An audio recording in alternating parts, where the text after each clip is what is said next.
Hello, good morning. This is Madam Tinay and welcome to my vlog.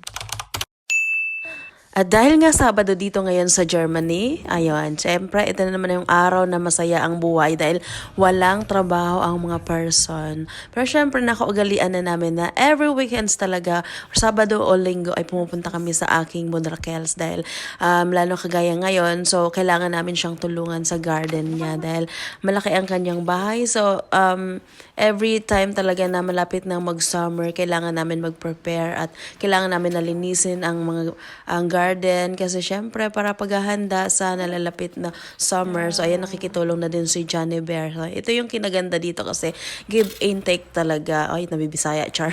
Diba? So ayun, kahit paano hindi ko na-feel na alone ako dito sa Germany dahil syempre unang-una napakaswerte ko sa pamilya ng asawa ko, lalong-lalo sa nanay niya kasi tinutulungan niya ako sa lahat ng bagay. So ayun lang, thank you so much.